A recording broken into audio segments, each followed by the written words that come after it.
오늘 아침 말씀의 제목은 3일 인생의 교훈입니다. 이 제목을 먼저 거론하는 이유는 지난번에 똑같은 제목으로 말씀을 드렸습니다. 요셉이 감옥에 있을 때 술 맡은 간원장과 떡 맡은 관원장 이야기를 했습니다. 그들이 3일 후에 한 사람은 죽고 한 사람은 사는 그런 내용을 이야기하면서 제목을 3일 인생의 교훈이라고 했습니다. 오늘 제목은 똑같은 제목으로 하는 이유는 오늘 본문 제일 마지막에 보면 그들을 다 함께 3일을 가두었더라 하는 이야기가 나옵니다. 감옥이라고 하는 똑같은 배경을 가지고 있고요.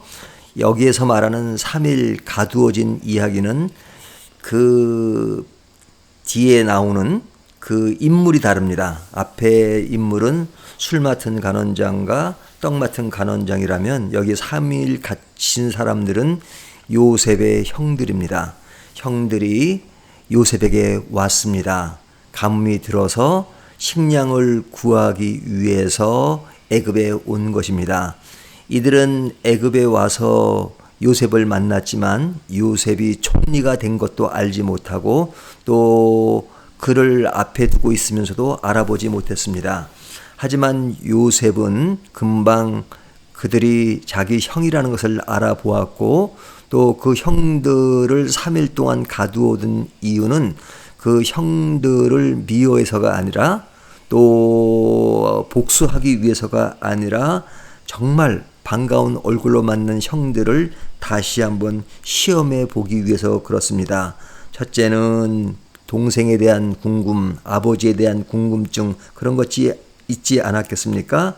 그리고 형들이 했던 과거의 이야기들이 생각나고 또 꿈 이야기도 생각난다는 이야기를 했습니다.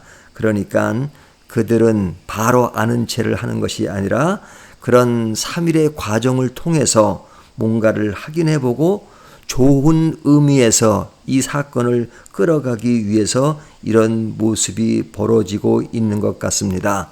자, 그렇다면 영문을 모르는 형들의 입장에선 3일 감옥 생활이라고 하는 것은 정말로 캄캄한 식량을 구하러 왔는데 바로 감옥에 들어가게 되고 정탐꾼으로 몰리게 된 것은 정말로 힘든 상황이었죠.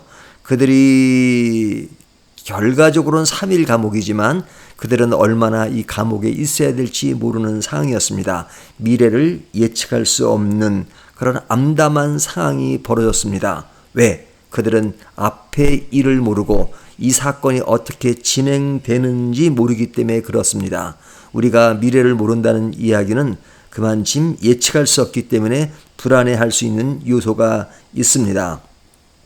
하지만 요셉의 입장에서는 이 모든 것을 주도적으로 해나가는 것이 있기 때문에 그 형들을 영원히 가두어 놓겠다는 심상으로 이 일을 하는 것이 아닙니다. 그는 형들과 관계를 다시 한번 생각하면서 이 일을 진행해 나가는 거기 때문에 이 일로 불안해하고 또 예측을 못하는 것이 아닙니다. 예측을 만들어가는 입장에 있습니다. 그러니까 요셉과 형들 간의 그 긴장감이라고 하는 것은 많이 다른 겁니다. 요셉의 입장에서 긴장감이라고 하는 것은 새로운 만남, 또 새로운 만남을 어떻게 조성해 나갈 것인가 하는 것에 대한 긴장감이지 미래를 예측할 수 없는 긴장감은 아닙니다. 그렇기 때문에 그 불안이라고 하는 것은 형들이 생각하는 것과는 다른 겁니다.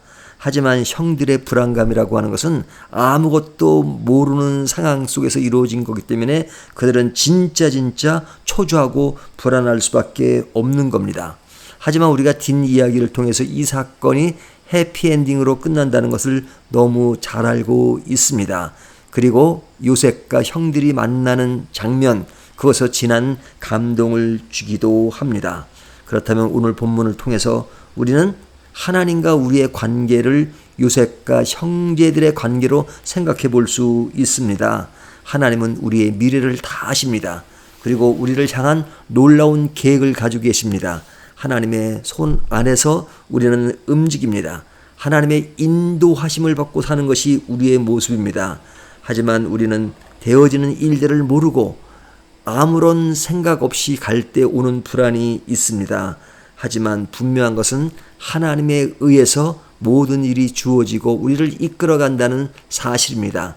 우리가 앞에 이루어질 일을 모른다 할지라도 하나님이 절대자시고 우리를 사랑한다는 사실을 분명히 안다면 우리가 비록 미래의 일은 예측할 수 없지만 하나님에 의해서 우리의 미래가 보장된다는 생각을 한다면 우리는 더욱더 안심할 수 있을 것입니다. 왜 요셉이 형들을 3일 동안 가두어 뒀을까? 그것은 그런 단계를 지나서 좀 더 아름다움을 만들기 위한 것입니다. 우리에게도 고난이 있습니다.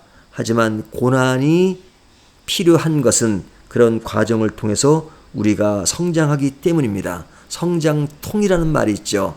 그것은 우리를 더욱더 성숙하게 만드는 것입니다. 오늘 이 시점에 우리가 어떤 고난을 겪고 있습니까? 우리가 고난 그 자체에만 몰두하기 전에 이런 과정을 통해서 하나님은 나를 어떻게 인도하시는가 하는 것을 생각할 때 우리에게 희망이 싹 트고 소망이 싹 틀 것입니다. 그것을 지금 생각하는 것을 믿음이라고 합니다. 그런 믿음으로 오늘도 승리하시기를 주님의 이름으로 축원합니다.